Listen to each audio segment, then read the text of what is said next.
A resident archaeologist now at the castle, and who's going to talk to you about the stables excavation, which has been, to a certain extent, ongoing for a number of years, even before we began our project, but now is finally coalescing into something that we can present and interpret to you all. Amelia. Okay, so I'm going to give you a bit of background about the Stables Complex. So it's one of a number of sites that we've been excavating around the estate. So I'll give you a little bit of background about the excavations and then go through some of the results and where we can go in the future. So here is where the site is actually located. You can see with the arrow here. So the site is actually very, very close to the castle itself. It's only about 100 metres west of the castle itself. So this is really prime land for buildings and occupation of individuals directly associated and linked with the castle itself.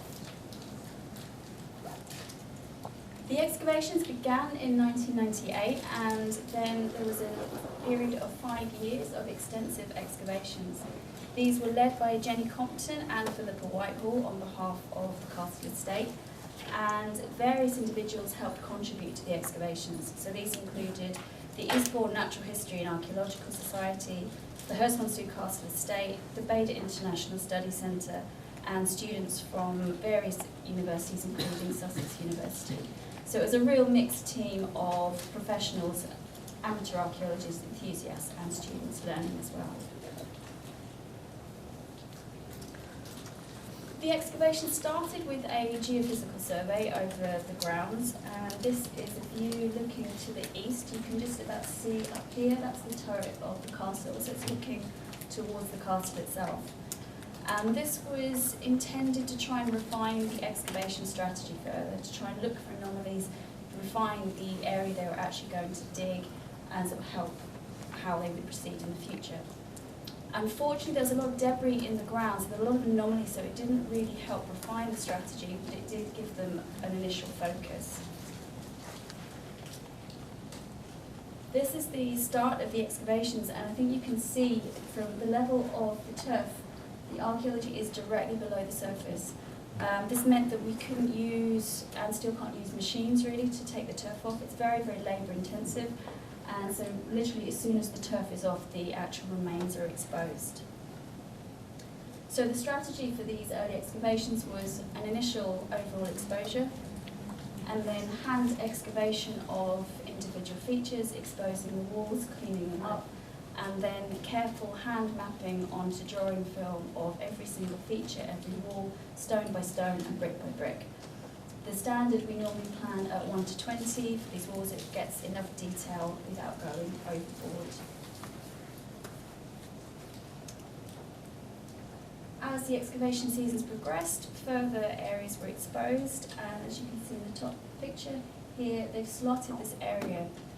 This is a method we use to establish, for example, the depth of walls, the depth of features, get an understanding of the underlying stratigraphy, but only in limited areas. It's quite a destructive process. It's not something we would ever use to understand the entire site, but it does give us a little window into archaeology for specific features. The site was returned to in 2014 with a second geophysical survey, intended to try and identify if there were any features or areas which still needed to be looked at. And then the next year this was followed up by a series of trial pits and small interventions. This was supplemented this season, where we uncovered the very northernmost of the former excavation area, and this was really intended to just tie up loose ends, integrate all the previous season's work, and primarily to teach. It was all about teaching students single context excavation recording. We deliberately chose an area where we knew had been at least partially excavated before. We didn't really want to add too much to the data set. We knew it was in the process of being formed for a final report, so we didn't want to be creating a lot of new data.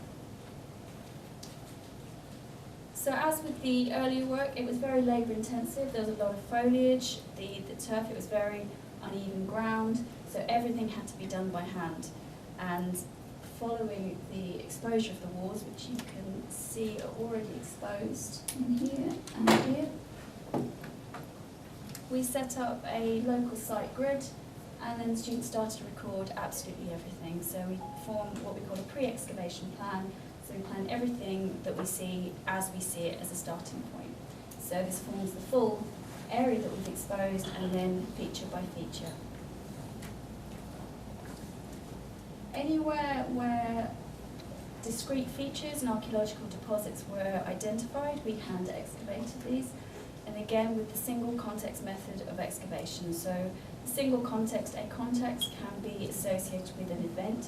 So each individual event is assigned a number. If you dig a hole, the hole gets a number. If you backfill a hole with rubbish, that gets a number. And this allows us to have quite a detailed stratigraphic understanding of the archaeological process. The walls were then cleaned up. Any kind of debris or collapse or demolition, either historic or since previous excavations, was cleaned away. The walls were made sure that they were solid, that they were secure, they weren't going to degrade any further. And then photographed with scale. So this represents an area of collapse. You can see the brickwork is all aligned along here. So this is probably one whole sheet collapsed from the wall of the structure. We then excavated a slot through the middle of the site, through here. And this was to test the underlying geology. I wanted to make sure that what I saw as natural absolutely was natural. I wanted to make sure it was complete virgin ground. And I wanted to make sure that if there were any kind of underlying levelling deposits or occupation debris which predated the construction of the building, that we had some idea if that existed. So if I show you a plan of everything that's been encountered associated with this complex, you can see the 2016 area is very, very small by comparison. And if I show you the next picture, this is looking to the east. So the castle is behind us. You can see the slope of the land, and this had a real detrimental effect on the archaeology. It was in very, very poor condition. It survived with only 1 or 2 courses. And this high ground here, it's on top of that the majority of the archaeology preserved from previous seasons. So I think this had a real impact on what we had. So from this information, we can ask lots of different questions of the data, and the most obvious really would be, first of all, what did the buildings look like? If we return to the plan, this is everything. This is all phases of use. And so we've got at least 2 different phases of building here. If we break that down, we have an early phase building with an associated drainage gully, and then various internal spaces. This early building dated from the mid to late 17th century. It was sized just under 20 metres in length. The plan is orientated north by 6.5 metres, and various sort of subdivisions dividing up the internal space. There were signs of a water surface down in the south here, which indicated a bedding layer, so there would have been some kind of formed surface over that, most likely brick. The other thing to note about this is there's no really obvious access points. It's possible these existed in areas of extrapolation, such as the north or even on the east, but there's no really clear signs of doorways. The most likely explanation for that is that if the stone thresholds did exist, they'd been robbed and reused. Also, the floor surface could have been at a slightly higher level. We have to remember that all that's surviving is the very, very base foundation courses. A floor level would often have been raised in areas where there would be water logging, and you want to kind of raise up and make sure your building isn't damp. Another explanation for the lack of complete internal divisions, a lot of these are extrapolated, is that these divisions would have been formed of timber. There would have been timber partitions which wouldn't leave archaeological traces.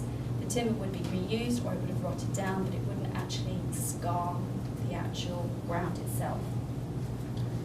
We know that this building, through the brickwork, you can see some scarring of the walls here, was expanded sometime in the early 18th century. So for whatever reasons, this building was considered no longer fit for purpose. It needed to be enlarged.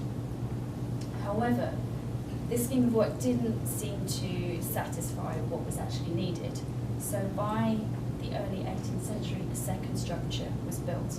and this involved completely demolishing the earlier building down to ground level. For whatever reasons, the building was sited slightly further south and to the east. I think this is down to the ground level. This is on the higher flat ground, and it avoids that dip which we were excavating in 2016. So this larger building is sized just under 21 metres by around 13 metres, so a much larger building.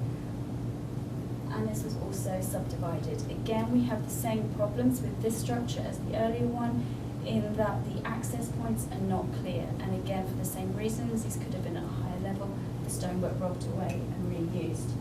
Again, timber partitions very likely. Within these internal spaces, there were numerous post holes uncovered. This again might indicate timber partitioning. The spacing between those partitions would be consistent with stalling for animals, so this reinforces this idea of this being a stables complex. The drainage gullies as well were excavated in the south, presumably for draining either internal features within the building, potentially for mucking out if you're housing animals within there. And if I show you some of the excavation photos, you can see how well or poorly the archaeology actually survived. So in this picture you've got the drainage gully extending to the northeast. If we project that alignment, we don't have the full extent of it because we haven't exposed it, but that alignment would place it running almost directly into the moat of the castle. This seems to be the most likely place for this to drain into. We've got the early phase wall here. You can just about see there's like a ridge here, and that's the bottom corbel. That's a foundation designed for stability, and these would have been in brick. And this is the later phase, the second phase building. So you can see all that's left of it is really a rough stone foundation. There's very little of the superstructure preserving. Very likely that that's been robbed away. And if I show you another image with both phases on, you can see the differential preservation of these two buildings. The lack of superstructure may be a result of robbing. It may be because the material was of sufficient quality to be reused elsewhere, or it could just be a result of repeated episodes of levelling to reuse for farmland. Either option is quite likely. And on the next picture again, you can see just how flat the land is for this later phase building, which extends around here, by comparison to the earlier phase building, which seems to extend over a drop. There seems to be very limited evidence that they levelled out that land for whatever reason before constructing the building. And here is that lower level land. So this was only one course surviving. This survived up to about 3 courses, but very loose, very degraded, and the other internal walls were nothing really more than rubble. So it really survived very poorly in this region. And this is what we're looking at on the map. So the boundary, northern wall with southern return, the rubble, which is presumably collapsed from this wall, and then the poor remains of internal divisions. But the walls themselves are not the only thing where we can get an idea of what the building looked like. We can start to look at the fixtures and fittings. There was an extensive metal detector survey across the site during the excavations of the spoil heaps and surrounding areas, so we've got a lot of material we can look at. And firstly, there was a lot of nails. This is not unusual archaeologically. They do survive quite well. And these can be divided into 3 categories. We've got the very heavy-duty structural nails, which is in fitting with a timber superstructure. And then we have the finer nails associated with internal fittings. These are ones which are designed to lie flush with the wood. So this again fits with the idea of internal wooden paneling. With regard to flooring, we don't know if that covered the entire surface or certain areas. If we're stabling animals, I would perhaps be a little bit uncertain about whether you'd want like a timber floor, but we don't have the evidence to really say this either way. There are also a lot of internal fittings like a large heavy-duty wall hook for hanging potentially tack or other equipment, and also strap hinges and lock housing. The locks, and particularly the hinge and lock cover from a box or chest, is slightly out of keeping with the idea of storing animals. It suggests the storage of goods of some value. These are things which you do associate with high status as well. We also know the building was lit with the use of rushlights because we found a candle holder spike. We know that the windows were glazed and leaded because of the discovery of various lead window camis. And if I show you a picture, some of these are quite ornate, some of them are inscribed with maker's marks and a date. It's thought that sometimes this was done so you could also trace the maker back. So if there was a problem with your goods, you could then go back and get a refund or get some new lead. Whether this example was intended for use in the stables or whether it came from the castle and was either extra or would then be reused, we don't know. Again, both is quite likely.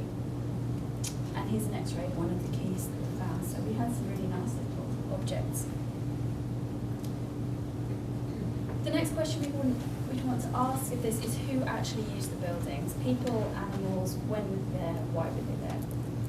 And for this, our artefact assemblage is absolutely crucial.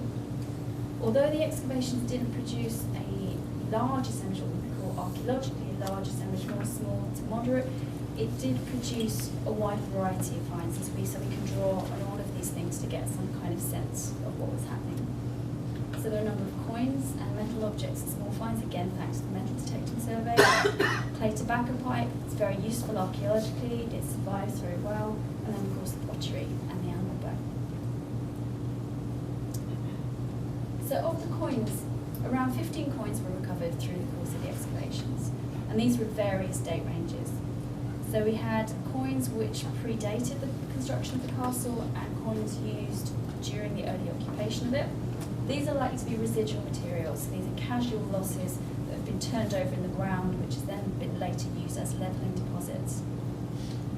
We had a number of coins dating from the use of the building, so the 17th and 18th century. And then we had later coins from the Victorian and Edwardian period. And these are likely to derive from the abandonment of the buildings during the period where Victorians were visiting the castle to see the sites, take tea in the grounds. And of local interest, there was a trade token of an individual from Pevensey, which is very, very close. So a nice bit of local interest there.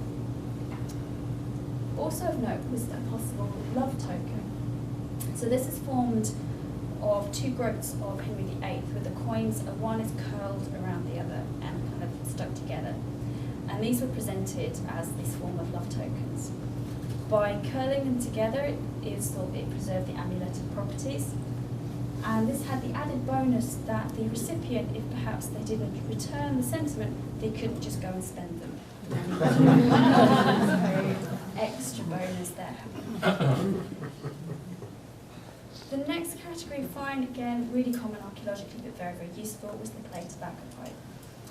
Clay tobacco pipe can be quite useful for us to look at issues of economy. When tobacco was very expensive, the pipes were very small. It took longer to actually smoke it. As tobacco became less expensive, more common, the pipes were then made in moulds. You had kilns, pipe makers were established, and also the actual holes within the stems became wider because people didn't have to take so long over smoking the tobacco.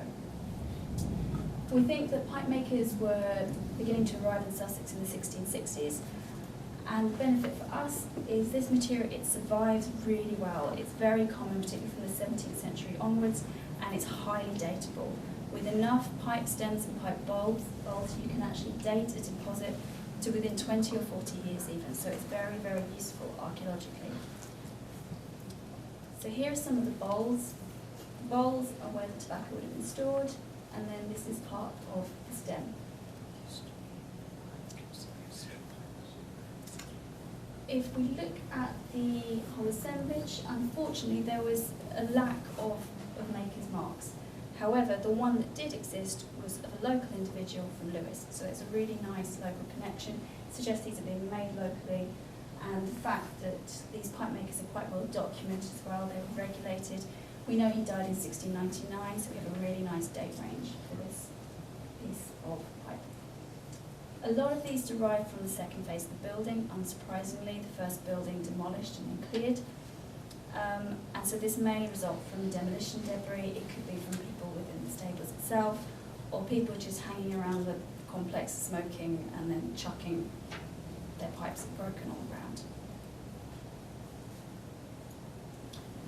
The pottery as well, extremely useful, and a very wide date range as well for this. So we have, again, residual material from earlier features, which have then been dumped, of Romano-British and medieval shards. These don't date from the use of the buildings. These are early material, which is intrusive. A lot of the material, again, it's in fitting with our idea of a 17th and 18th century date range, but a lot of the pottery is in very, very poor condition. It's small and it's abraded. So this tells us that it's been kicking around in the ground for a long period of time. Where you have pottery shards which are large and the shard breaks, you know it's been disposed very quickly after it's broken. So this material could have come from elsewhere, but the date range does fit. Interesting as well, there's a mix of local and imported wares as well. And I'll show you some of the nicer examples. So we have some quite nice decorated pieces, and these indicate a higher status. These are not just local everyday wares. So in this example in particular, the design of this sort of rather grotesque face is in keeping with the 17th century date. We also have this piece of Bellarmine ware with an embossed flower motif as well. So again, this is higher status material. The assemblage as a whole, as I said, it fits with the dating of the building, mid-17th to early 18th century. The assemblage is not typical, however, of a domestic assemblage. There's a distinct lack of vessels associated with eating. It's mostly drinking vessels, there is storage, and some of them are particularly high status. This is quite at odds with the idea that this was just a stabling complex for housing animals. This assemblage is much more associated with the sort that you would expect from a coaching house. So individuals of high status appear to have been staying in this complex. So this would suggest that the building was not always used for stables and it was used for different purposes at different times. Which leads us to what were people eating. So we're looking at butchery versus hunting and the evidence or lack of for each of these. If we look at the animal bone assemblage, there's a vast majority of cattle. It's extensively cattle bone. These are mature animals, and these represent both butchery and kitchen waste. With the sheep, this was the sort of second most popular category, and all parts of the skeleton were represented. There's evidence on the bone limited, but of skinning and splitting the carcass. So again, these are animals that have been butchered relatively close to the site. The lowest percentage was the pig bone, so only the teeth and the jawbone really survived these. There's no direct evidence for butchery, but this is often the very first stage of discard from the dismembering the carcass. These are the elements that you had no other purpose for. You can't really eat them. So what this tells us of diet is there was a massive favour towards cattle and sheep bones. Other bones did exist. We had various fish vertebrae, we've had bones of fowl and rabbit. So these were supplementing the diet, but these weren't integral parts to it. Which brings us to hunting. I find it quite curious there's a real lack of evidence for actual hunting of this. So this raises a lot of questions. A single deer antler was found, but this was a shed antler. It wasn't from a killed animal. There was dog bone, dogs used for hunting. We know this from gnaw marks on the bones, and there were a few dog bones themselves within this assemblage.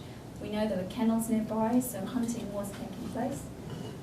And there's also a number of lead shot, so there's pistol shot and musket shot. This might be in fitting with hunting fowl, perhaps in the nearby fields, but there's no direct evidence on the faunal remains themselves. We don't have any shot actually embedded in any of the carcasses. So to what extent hunting was taking place, we're not sure.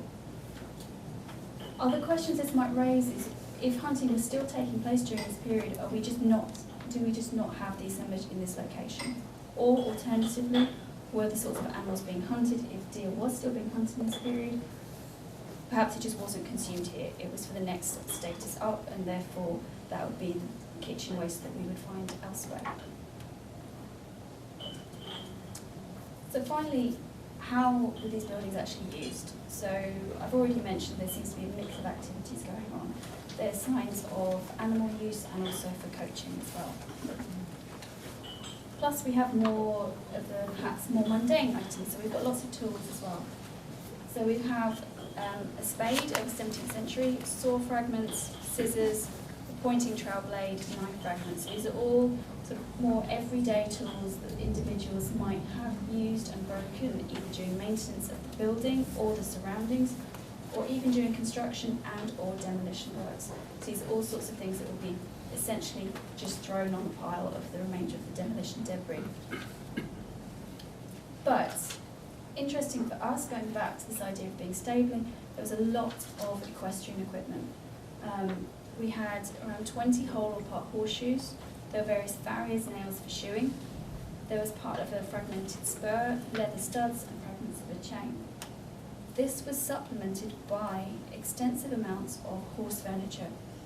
So there are a lot of fragments of relating to harnesses, so various D-shaped buckles, various fittings and decorations made of copper alloy for bridles, and a quite nice example of a large oval bridle boss, which I'll show a picture of, with fixing holes. So this is quite an ornate object.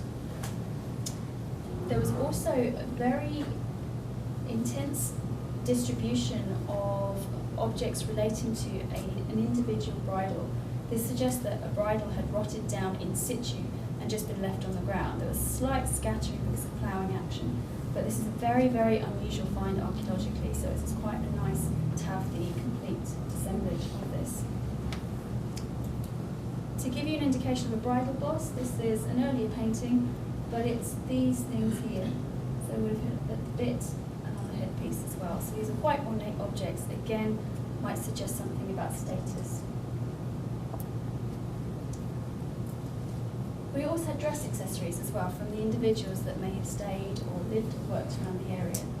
So there are various spur buckles, a sword belt hanger, and 17th and early 18th century buckles. So some really nice examples.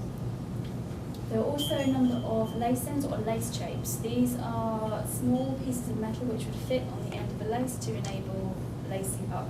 We still use them now, but they're just plastic. You get them on the ends of shoelaces. And assortment of buttons. These are the sorts of things that are very common, casual losses. People use them all the time.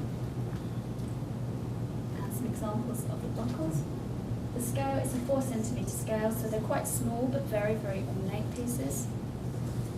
And the sword belt hanger here. So to summarise what we know about complex, we know it was in use during the post-medieval period. We know that there was at least 2 phases of the building, potentially more, but we're missing the evidence for them. An initial phase dating from the late 17th to early 18th century, and then an early to mid 18th century phase. We know that this structure, this complex, was abandoned prior to the late 18th century, so it's a fairly short lifespan. And we know that at some stage there was a very definite equestrian link. This may be linked to the post holes for the subdivisions for stabling, but it was also at some period used as some kind of coaching inn or coaching house for individuals of a higher status. In terms of animal exploitation, there's no real direct evidence of hunting, it's all inferral, but there is evidence of butchery. But again, this was probably happening away from the structure itself, and these are just the remains of the carcasses. The one problem we have is there's no definite evidence to confirm or deny how long the building was used as its primary function, and for how long sort of the phase 1 property was used, and how long the phase 2 property was used for these different functions. Like many buildings, it's likely that it changed function sporadically over time as different needs to be met on the parts of the estate. In terms of the future, archaeology is one of these annoying things where the more research you do, often the more questions are raised. There's always more and more and more questions. And so there are a few areas that we could pursue. Firstly, the areas surrounding the complex itself could be investigated, either through intrusive or non-intrusive methods. The building itself is interesting, but how people were using, exploiting and managing the immediate periphery of that building is also of use. It's also of value to us archaeologically. And it may help refine some of our ideas of the different functions of the building. Another option is to start to look at how the area between the complex and the castle itself, see if we can find traces of this drain, see if we can see if it does drain into the moat, or whether it's all gone. We may even just have a rubber trench. Another option is to look at the existing archive in more detail. This is always an option. And for this reason, we spent a lot of work over the summer making sure that everything was archived and accessioned properly. Everything was previously archived, but it was written down. We now have everything in a digital format, and this makes it much more accessible to people who are looking for specific artifacts and artifacts of specific dates. It means that individuals with specific research interests can make a request, we can supply them with the information, and then they can see if it's actually relevant to them. This saves a lot of time and effort. Which brings us to the next stage, is photography and the use of potentially of an internet or online repository for these finds. Travelling to an archive can often be quite cost and time prohibitive, particularly if an individual on the other side of the world has just one object they need to look at. This is one method of them having access to these artefacts without either physically touching them or physically being there.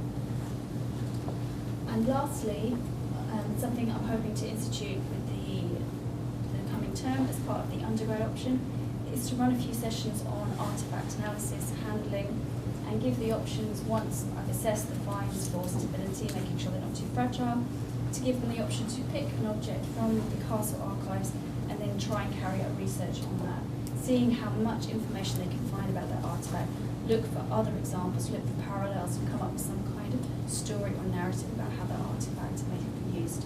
See, they're all methods that we can use to help understand this complex